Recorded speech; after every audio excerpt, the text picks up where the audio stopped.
Hey guys, just Casey here, and I believe I have a very interesting topic for you guys today. It's something that I've been thinking about for a couple of days now, and in my commentaries, when I say that this is a topic that I've been thinking about for a couple of days, I actually do think about these things. I think about a lot of things. A lot of things just circulate through my brain, circulate through my mind, and this is why I really can never run out of ideas. I really can't, which is a positive thing for me because as a YouTuber, I can never stop running out of things. And regardless of it's commentaries or if it's series, I have so many ideas.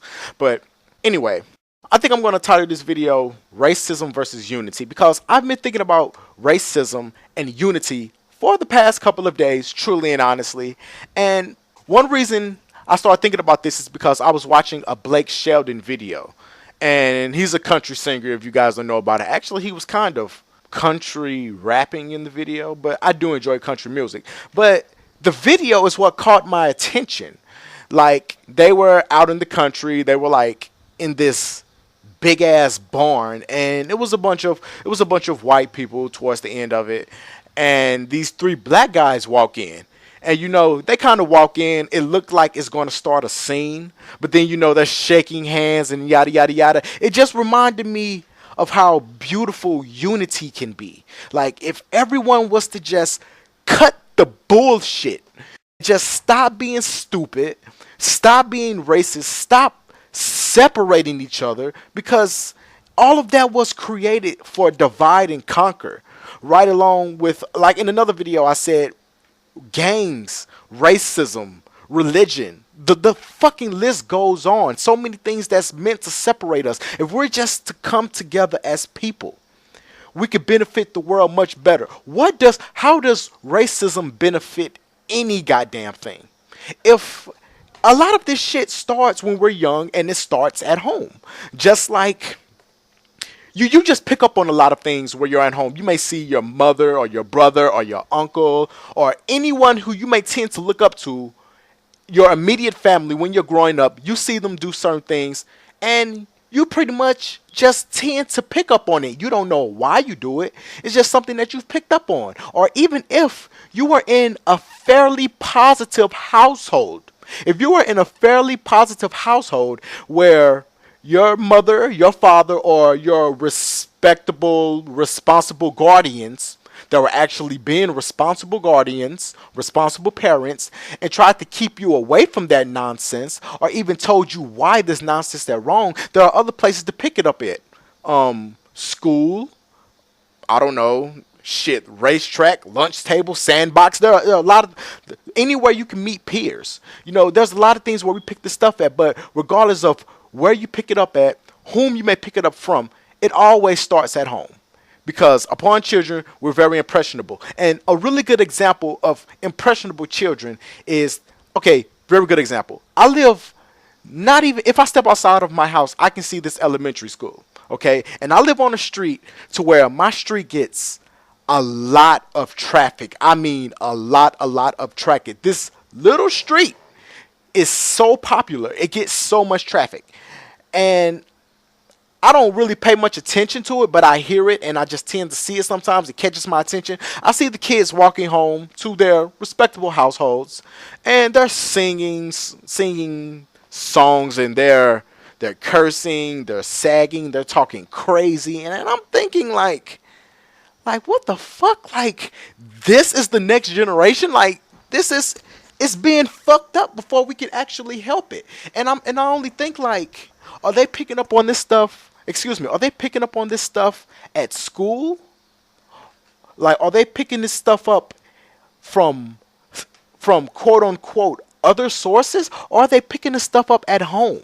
Now, if they're picking it up from other places, then there's really not too much you can do about that. But if they're picking it up from at home, then there's really a problem because they see other people do it. Therefore, when they watch other people do it, who they're sitting around 24/7, 365 days out of the year, they're watching their closest people do it, so therefore, they tend to think there's nothing wrong with it. But like I was saying earlier in the commentary, what are the benefits from the both sides of these, racism and unity?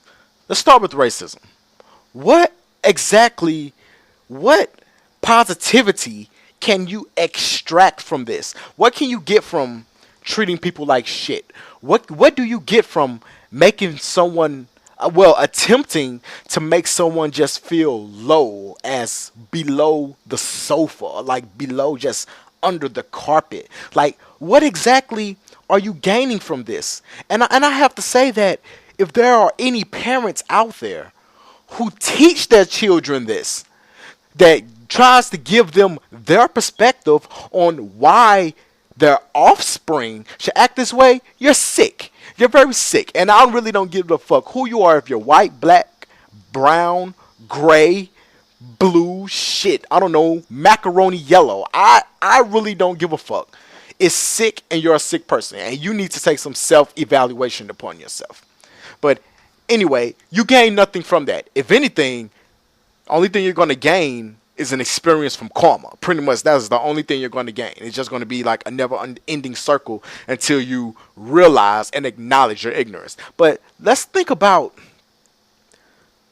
the benefits of just unity. Okay, look at the world as it is. Look at this matrix that we live in. Okay, some of you can see it, some of you can't. Okay, if you can't see it, you just haven't gained the experience that you needed yet. But one day you will see it if you want to see it. If you wholeheartedly wanted to see the matrix, you can see it. Okay, but anyway, the things that we can gain from unity. Well, number one, that would be one less form of separation. For one, you can come into my neighborhood, and I live in a pretty rough neighborhood, which I don't even know why it's rough. People are just stupid. But I live in a pretty rough neighborhood. A white person could come to my neighborhood, and we could just shake hands, sit back, have a beer.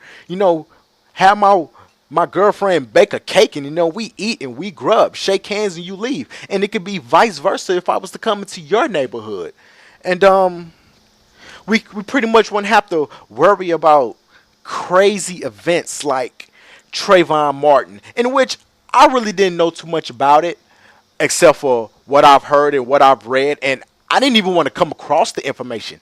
I hate bad news. I don't watch the news. I don't read newspapers. I try to stay away from anything that's bad. I just don't want to hear it. I would prefer you to tell me something positive about yourself. Tell me about something good that happened to you. Tell me about some place that you're going. Tell me about how something bad to you, tell me about something bad that happened to you, but you flipped it into a happy occasion. That's the type of stuff that I want to hear. But all of the bad stuff and all of that stuff, I don't want to hear it. And racism doesn't make me mad. I hear it all day through the Call of Duty lobbies. Oh my fucking Jesus Christ. I hear it so much. And like, it doesn't bother me. And I watch like people get mad. Like they purely get mad. They let words hurt them.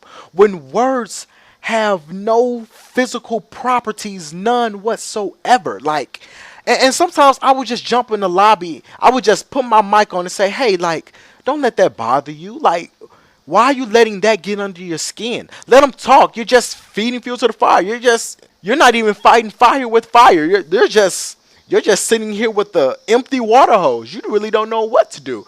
And you're just constantly just giving them fuel to keep doing it. Like, you're giving them the reaction that they want. But anytime that I've had some racist event present itself to me, I would flip it on a way to where they wouldn't even know what the hell to say with me, because I'd probably do something stupid like go along with it, which would totally just make their plan backfire, but we just need to work on ourselves as a people. A lot of us, we just need to take self-evaluation, just figure out who we are. Can we actually see our soul? Can we see ourselves when we look in the mirror?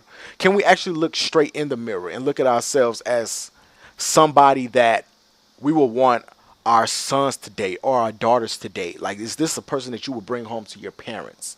Just type of thing like that. The world could be a better place. Bad things will always be in the world.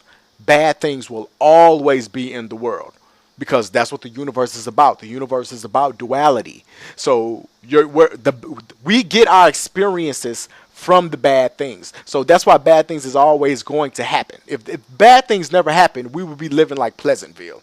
But anyway, I would like to talk more about this, but I would probably just merge this with another commentary someday.